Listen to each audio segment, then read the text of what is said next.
Hello everyone, welcome to the Coach Gerald Lami podcast. I will bring you content with some of the best sport personalities around the world and sharing their journey with the listeners and inspiring the next generation.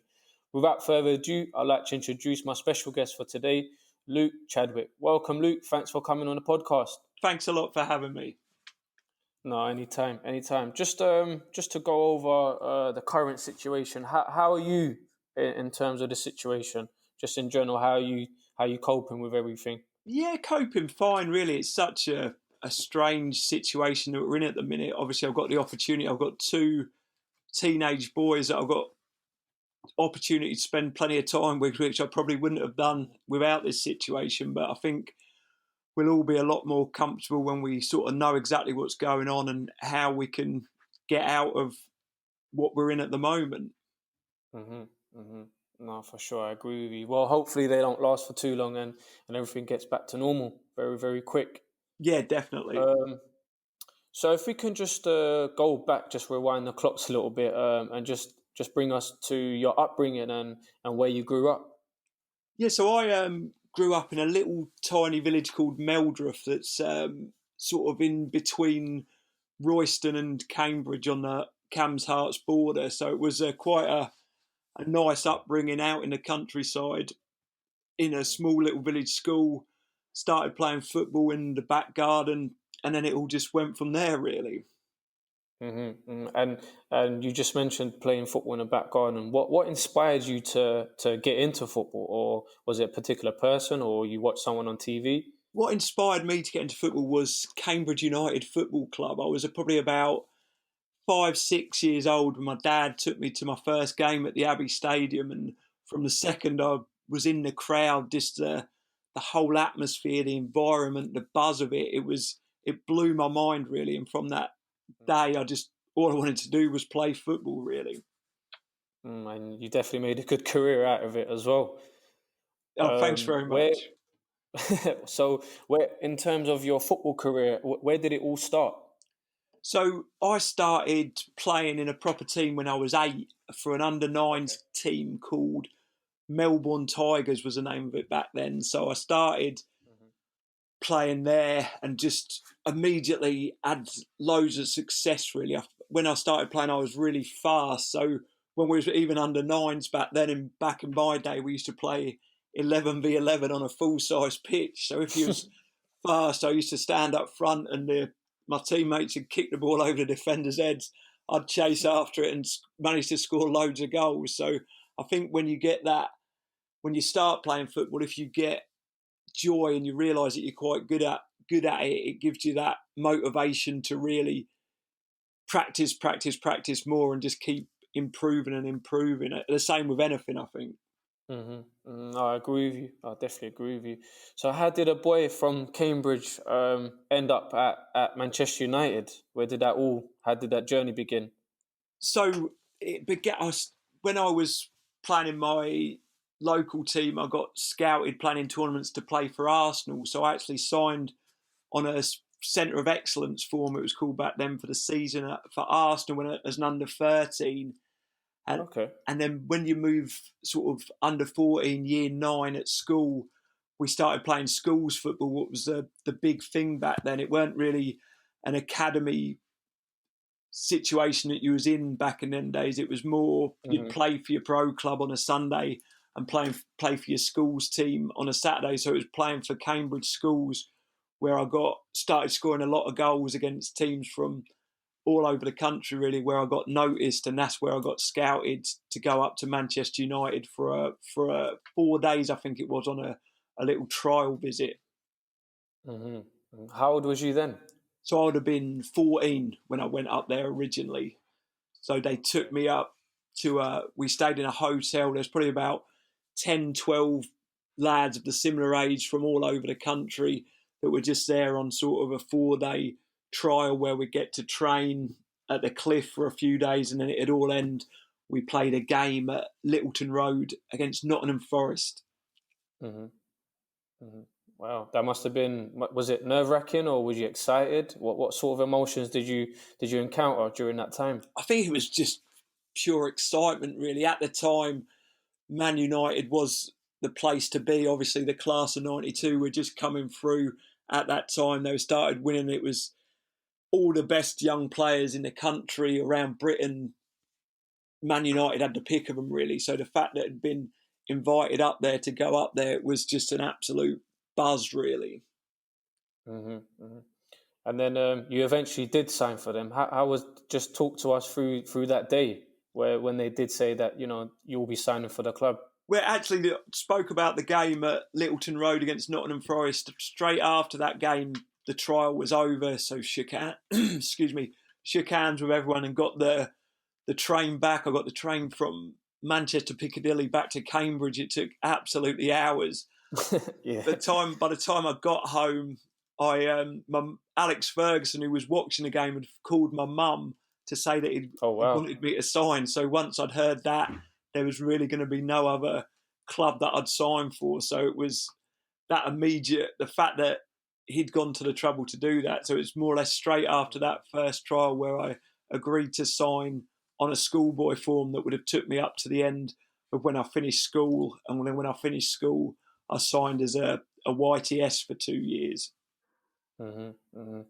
And then again, in terms of, you're playing for one of the biggest clubs in the world, what sort of pressures did you encounter training on a daily basis, trying to impress the coaches, trying to get into that first team? What sort of difficulties did you encounter? I think in the early days, probably the biggest difficulty I had as a YTS was sort of homesickness, really. I didn't really... I was more comfortable at home than moving up to Manchester. So, but once that initial period of homesickness, I got over that. I didn't really feel any pressure as a YTS player because it feels like you're playing with your mates every day. It was like an incredible time playing out. Then I went off on loan to Royal Antwerp and played in Belgium when I was 18. And then when I came back from there, I was in and around the first team at Manchester United. And that's when you start realising the enormity of the club you're playing for when you're around the first team. And I think that's probably where you feel the pressure, particularly if you get beat on the weekend. It's such a massive deal at a club with such high standards that Manchester United have obviously got. No, for sure. And you just touched on your time at Royal Antwerp in Belgium. I mean, at that time, there was not many young players or even English players traveling abroad. What made you go to Belgium?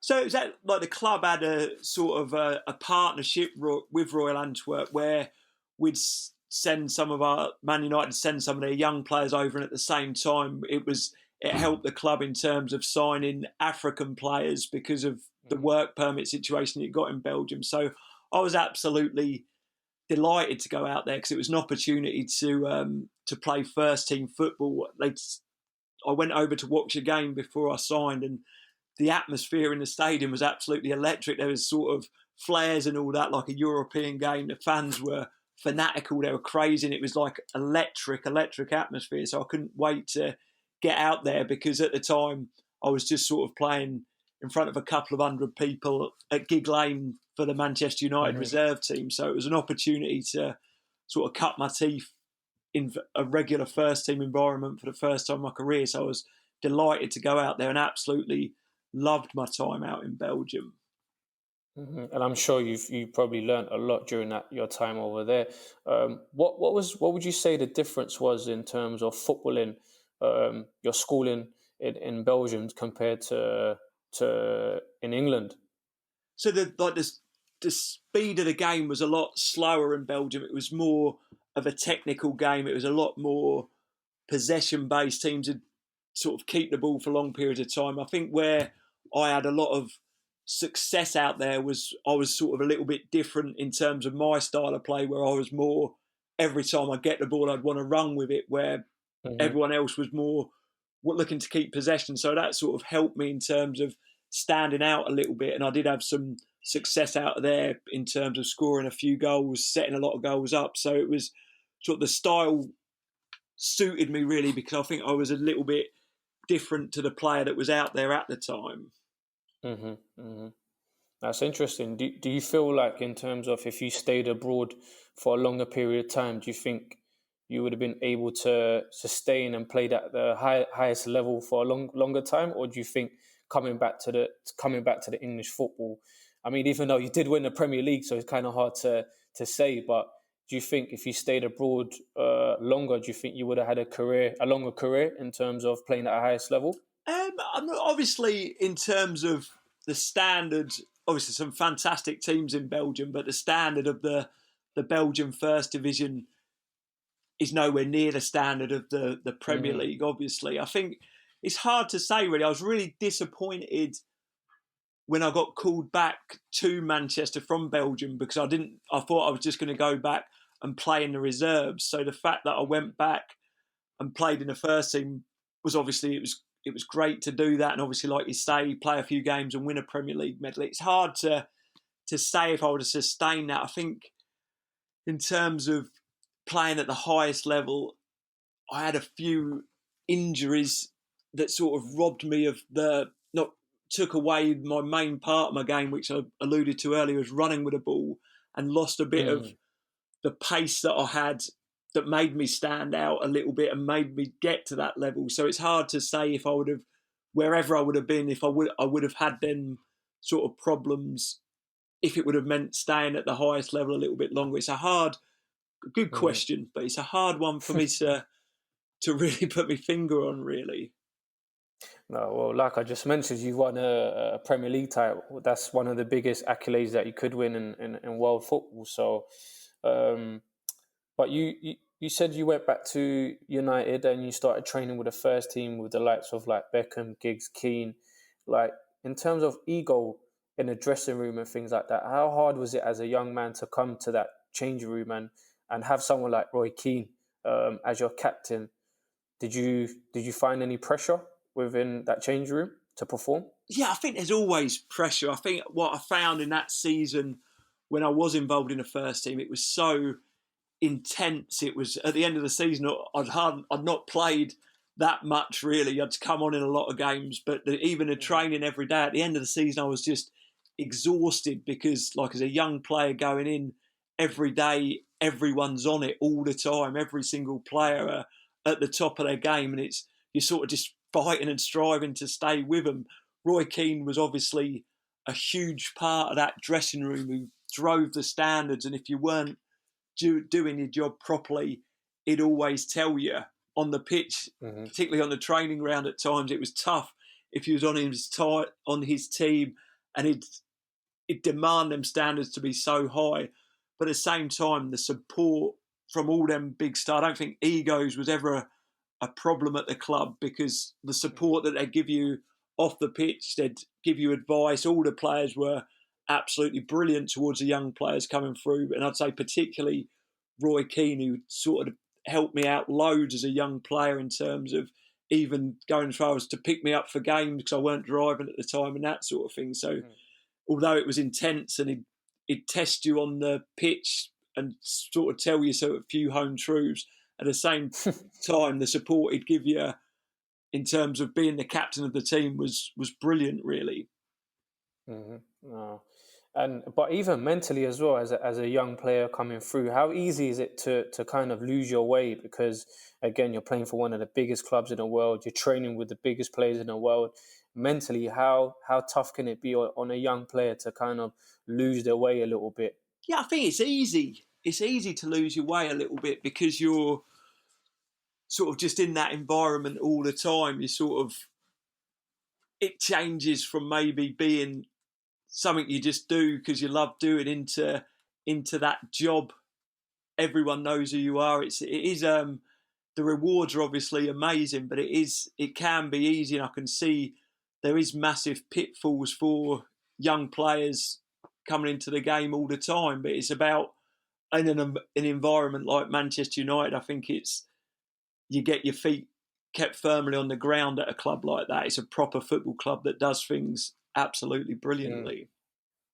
No, it's interesting because like a lot of young players nowadays, they're on big money, and they haven't even played to the certain level that you've played, really, like in terms of first team football and even winning the Premier League, and they're getting crazy amount of money. Like, what sort of advice would you give to those players? Yeah, I think I suffered from that. I think I got given a big contract, and you sort of, I don't know, maybe subconsciously take your foot off the gas a little bit and think, Mm-hmm. like, I've made it now. So it is like you say, the pitfalls now of that amount of money. It's so hard to to deal with that, in terms of you're sort of set for life, but you're, in this day and age, you could be 17, 18 years old. And I think that's where we Mm-hmm. talk about that, the motivation, that intrinsic motivation has got to be the thing that keeps you going. It's got to be the love of the game, because you can sort of, I certainly did, I think, come away from just loving playing football to that extrinsic things of, I can sort of do whatever I want, buy whatever I want. So it is a tough challenge, and you can see the players that make it to the top. It is, you watch someone like at a real top end, Lionel Messi play, and he still plays like he's in a playground because he just loves playing football. It is a tough challenge, and like the advice that I think any player that has been there would say is, it's got to be about the love for the game, not the other stuff that comes with it. It's obviously nice and it sets you up and you can live a comfortable lifestyle, but it is all about the football at the end of the day.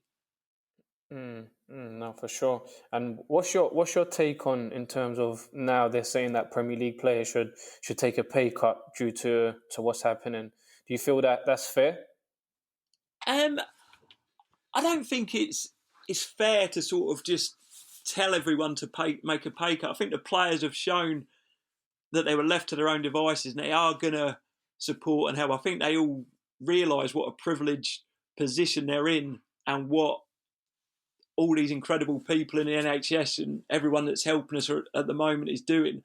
And I think they were always going to help out. I think it is unfair for them to be singled out, but then at the same time, I think more or less every Premier League footballer will be doing their bit, whether it be some of the foreign players are going to want to help their people in their countries elsewhere. So I think people should be left to their own devices, really, because I'm pretty sure that the majority of football players that are in a privileged position to earn that amount of money will be helping out in different bits and pieces where they see fit to, really. No, it's interesting because I'm presuming that, obviously, just in terms of expenditure as well, a lot of players are looking after their families, and there's a lot of things that they have to look after. So I believe personally, anyway, it just depends on the player, and also where they are in life, because, like you said, it's unfair to kind of force everyone to be on the same boat. And I'm sure that we've seen already, there's been a few players that are helping out during these times. So yeah, for me, I do believe it is a bit unfair to kind of pinpoint and say, footballers are earning big amounts of money, and that they should be the ones to be taking a pay cut. But again, everyone's got their own bills to pay, they've got families to look after, which I believe is unfair anyway, personally. Yeah, I think I'd agree with that. I can like, obviously in the lower leagues, players are having to take some sort of pay cuts now, but that's more to protect the club. It's a terrible situation for all businesses, really, and it'll be like, who knows what state football is going to be in when we come out the other side. Yeah, it's interesting times that we're in currently. But you spoke about Alex Ferguson when he did make that phone call and said that you'll be, if you'd like to be joining the club. In terms of as a manager, we hear stories about the hair dryer treatment and things like that. But in terms of as a manager, how did he get the best out of players? I think it weren't just players that Sir Alex Ferguson got the best out. I think it was everyone at that football club, because of the fact that, like I always tell that story about, he phoned up my mum after that game, but he wouldn't have done that just for me. He would have done it for all the players he wanted to sign. I've been at the club before as a first team player, and there'd be a group of academy players, I don't know, under 12, under 13, and he'd know every single one of their names. He'd just take that extra bit of time and effort with everyone to make, like, if Sir Alex Ferguson spoke to you, you felt like $1 million, because he just ran the club.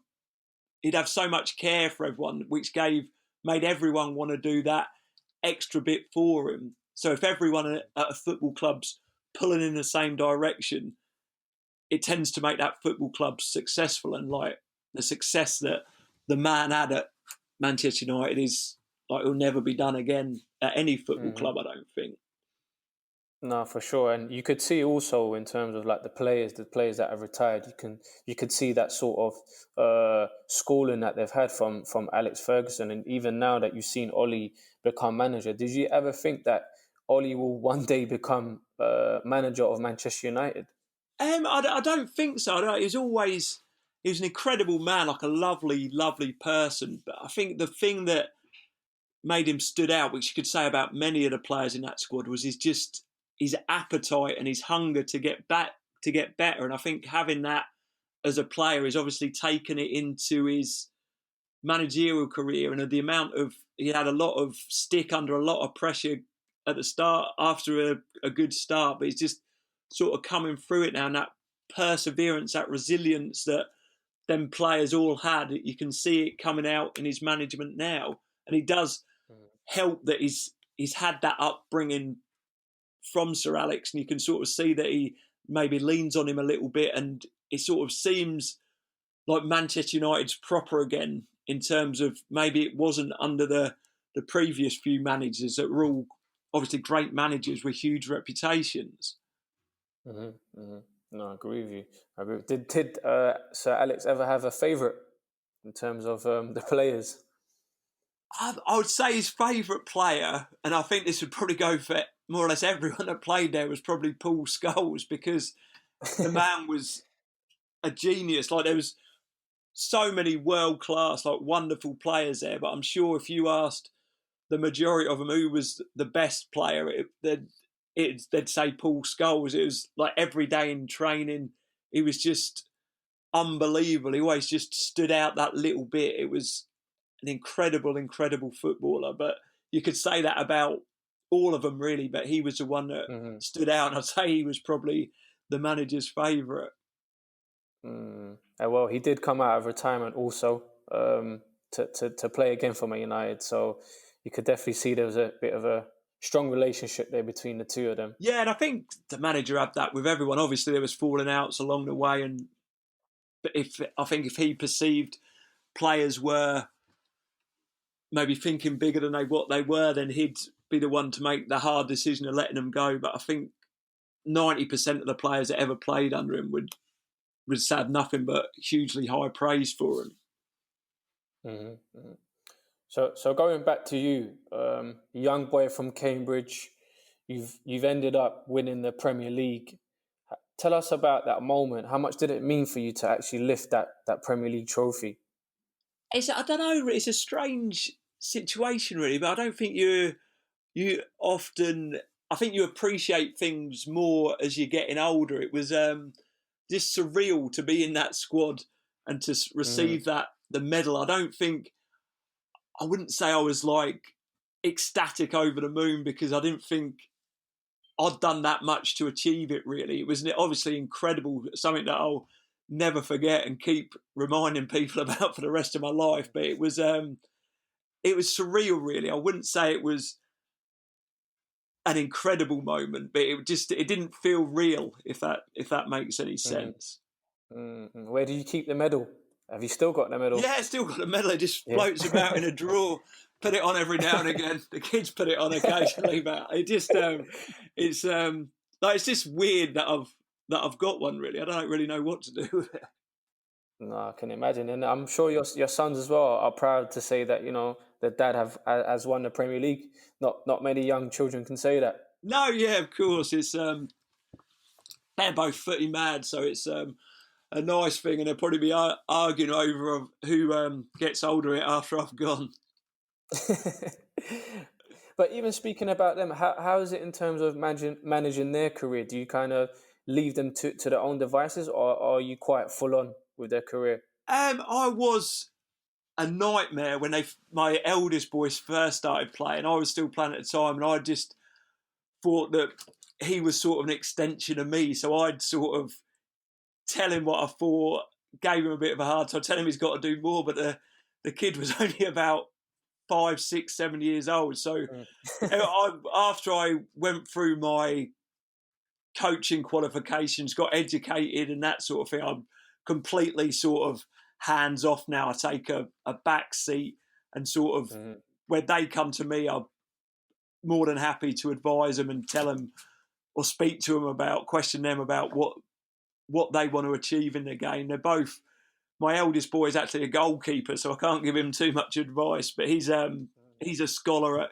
Cambridge United, and my youngest, he's an under 14. He's a centre back at Cambridge United. So I don't know where both of them got that from, but I like to think I'm quite hands off, quite relaxed, and just let them. It's nothing better than me for a father to see my children loving playing football, and that's all that matters to me, really. Mm-hmm. And you spoke about your coaching badges and etc. Like, what made you get into coaching? Was it always something that you had in the back of mind to get into, or you just kind of fell into it? Yeah, it was never in my mind in a million years, really. It was nothing. I never really. While I was a player, I weren't desperate to get into it, but then you sort of come towards the end of your career and you sort of think, what do I do now? What am I going to do? So I ended up going through the process, doing all my coaching badges, becoming a full-time coach. And there was learned some massive lessons during that time. But I think coaching maybe is not something that I'm huge, like something that I'll do for the rest of my life. I think I'm sort of at a stage in my life where I need to find something that I want to do for the rest of my life, like a passion. Where coaching, there was some great sides to it, but maybe not something that I want to do forever. But at the same time, it was great to go through that process, and I've learned huge lessons from it. Mm-hmm, mm-hmm. No, for sure. Just wanna go back to your playing career. When you did sign for Cambridge United, what was bigger? Would you say you signing for Manchester United or signing for your boyhood club, Cambridge United?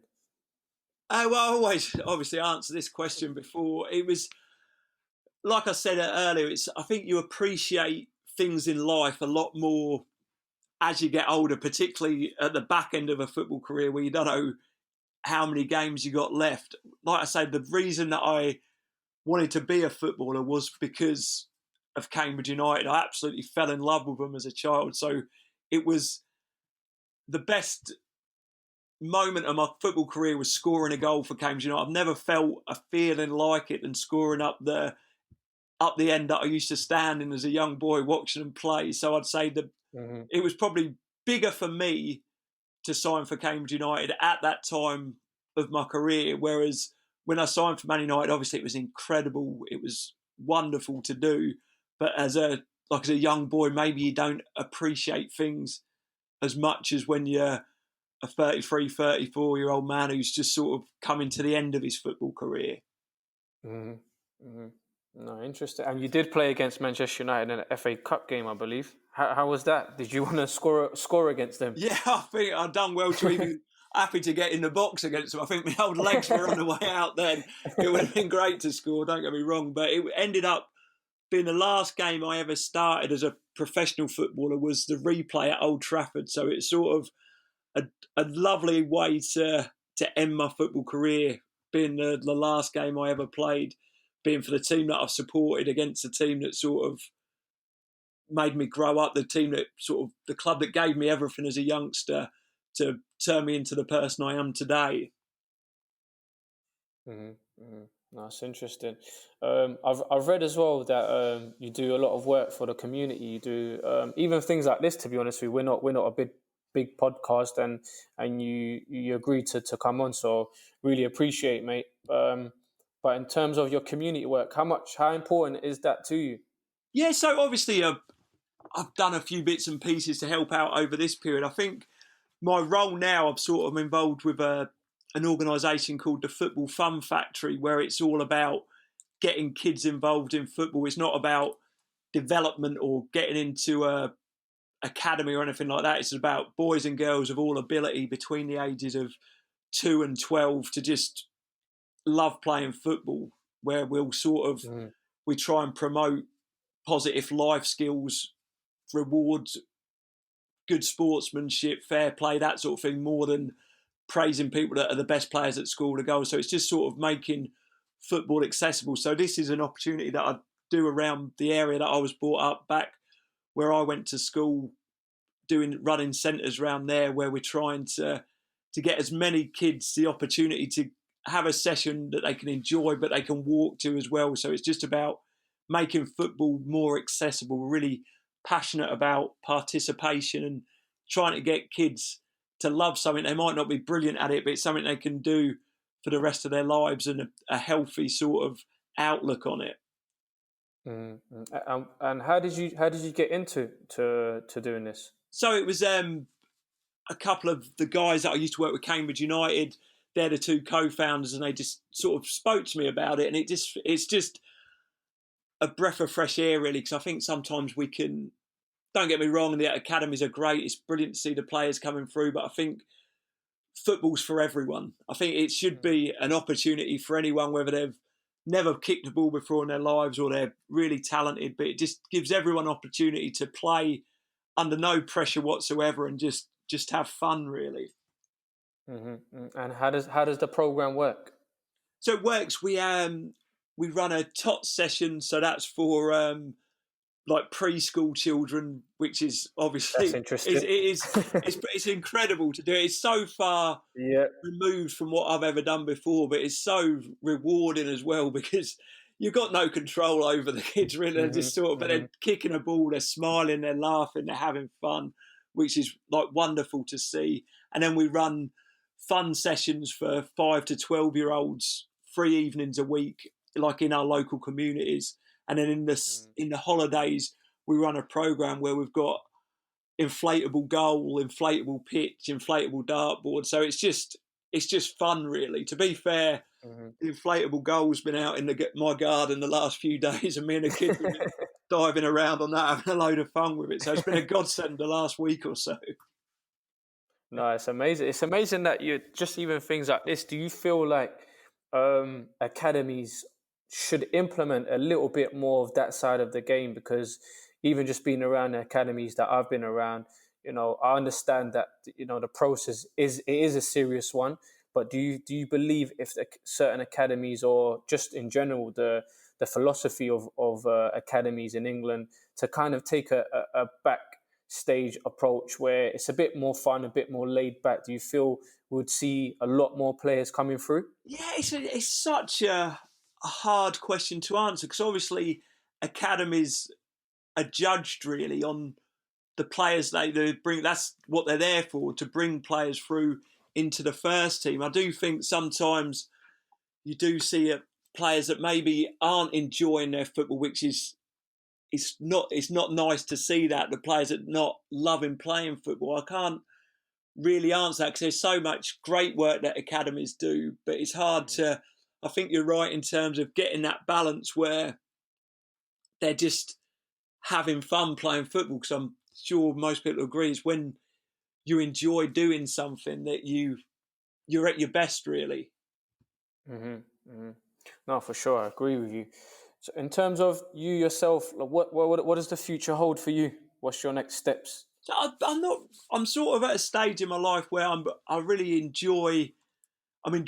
Really enjoying trying to grow what we're doing, this football fun factory. I'd love to see football fun factories all over the country in a couple of years, all over the world in 5 years, who knows? But I think I'm really passionate about what we're doing with the football fun factory, and can we make the football world a better place and giving more opportunity for young people to just go and enjoy playing something a little bit different. So that's what my aim is at the moment, but I am at a sort of a stage in my life where I want to have a real passion in my life to do something, and perhaps this is it. We're working with the Football Fun Factory to help grow our organisation.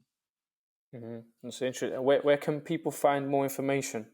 So we're on. We've got a website on the Football Fun Factory, and we've got quite a really good Facebook page, and also a group that we've started since all this situation, where we offer loads of fun challenges and different sort of things that we've got going on. So we've got people from all over the country that have joined the group, and it is a lot of fun. So that's Amazing. all. I think if you just type Football Fun Factory into the search box in Facebook, you'll find all the information there. But it's a lot of fun. A lot of fun. No, and we need a bit of that now, mate. I think a lot of people's mood is a bit low at the moment, and even mentally as well. How do you think this situation is affecting people mentally? And even after, when we do get back to normality, do you feel mentally a lot of people will be scarred? Yeah, I think it is tough. I mean, I've found some days tough, like where you're thinking, when's it all going to end? It is. I think people. I'd like to think this time can change people in a positive way, where people are more happy to reach out. People are more inclined to talk about their feelings. I'd like to think there's going to be some positives of this awful situation at the end of it, where we can become better people and the world will be a better place. That's the sort of thoughts that are keeping me going in this, like we said at the start, such a strange, unprecedented times, really. No, yeah, for sure, I agree with you. Well, Luke, listen, mate, I really, really appreciate your time. Thank you very much. I wish you all the best of luck going forward with your venture and bringing the fun back to football. I think that's what we need. Thank you very much. Lovely talking to you. Really enjoyed it. No, thank you, Luke.